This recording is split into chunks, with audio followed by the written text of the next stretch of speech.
Hello friends, rankers पाठशाला YouTube channel पर आप सभी का हार्दिक स्वागत है। इस वीडियो में हम लोग मौर्य वंश से संबंधित 20 महत्वपूर्ण प्रश्नों को देखेंगे जो किसी भी एमसीक्यू टाइप एग्ज़ाम में बार बार ये प्रश्न पूछे जाते हैं। तो पहला प्रश्न जो है मौर्य चंद्रगुप्त मौर्य ने किसकी सहायता से मौर्य साम्राज्य की स्थापना की थी? तो कौटिल्य कौटिल्य अर्थात चाणक्य की सहायता से चंद्रगुप्त मौर्य ने मौर्य साम्राज्य की स्थापना की थी। अगला प्रश्न जो आता है एग्ज़ाम में मौर्य काल से संबंधित, वो है मौर्य साम्राज्य की राजधानी कहाँ थी? तो मौर्य साम्राज्य की राजधानी पाटलिपुत्र। अगला प्रश्न अगला प्रश्न है यूनानी राजदूत मेगास्थनीज किस मौर्य शासक के दरबार में आया था? तो यूनानी राजदूत मेगास्थनीज चंद्रगुप्त मौर्य के शासनकाल में भारत आया था। अगला प्रश्न है इंडिका पुस्तक किसके द्वारा लिखी गई थी? तो इंडिका पुस्तक जो है मेगास्थनीज के द्वारा लिखी गई थी। और मेगास्थनीज भारत कब आया था? मेगास्थनीज भारत चंद्रगुप्त मौर्य के शासनकाल में आया था। अगला प्रश्न अशोक के अभिलेखों को पढ़ने में सबसे पहले किसने सफलता प्राप्त की थी? तो सबसे पहले जो अशोक का अभिलेख जो जिसने पढ़ा था वो कौन थे? James Prinsep. और ये इंग्लैंड के निवासी थे और इन्होंने अशोक के अभिलेखों को पढ़ने में सबसे पहले सफलता प्राप्त की थी। अगला प्रश्न है कलिंग युद्ध किस मौर्य शासक ने लड़ा था? तो कलिंग युद्ध जो है अशोक के शासनकाल से संबंधित है। इसी युद्ध से जो है अशोक का मन परिवर्तन हुआ और उसने हिंसक गतिविधियां छोड़ दी थी। बढ़ते हैं अगले प्रश्न पे। अगला प्रश्न है अशोक का कौन सा अभिलेख धम्मनीति का उल्लेख करता है? तो अशोक का 13वां शिलालेख जो है वो धम्मनीति का उल्लेख करता है। अगला प्रश्न है अशोक के स्तंभ लेख मुख्यतः किस लिपि में लिखे गए हैं? तो अशोक के स्तंभ लेख मुख्यतः ब्राह्मी लिपि में लिखे गए हैं। ब्राह्मी लिपि इसका सही उत्तर है। अगला प्रश्न है देवनाम प्रिय और प्रियदर्शी उपाधि किसने धारण की थी? तो देवनाम प्रिय और प्रियदर्शी की उपाधि अशोक द्वारा धारण की गई थी।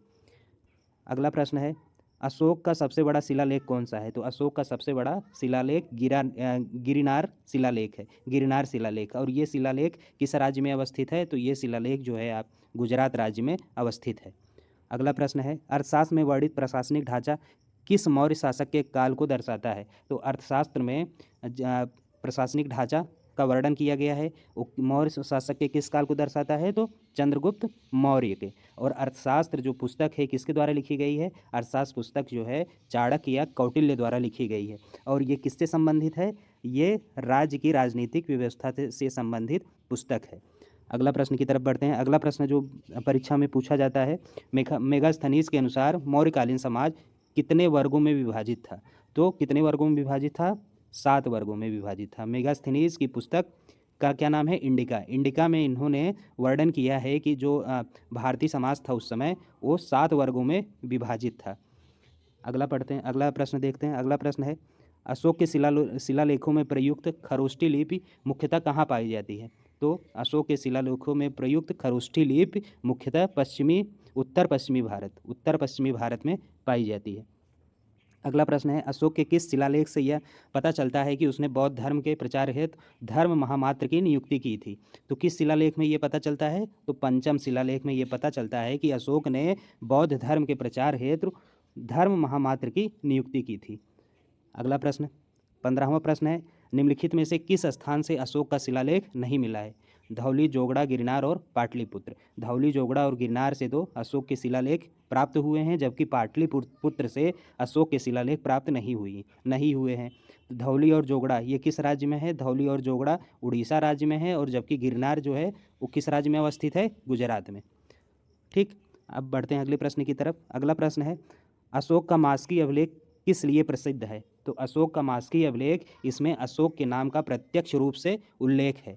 बार बार ये आपकी परीक्षा में पूछा जाता है कि किस अभिलेख में अशोक के नाम का प्रत्यक्ष उल्लेख है? तो किस अभिलेख में है? मास्की अभिलेख में।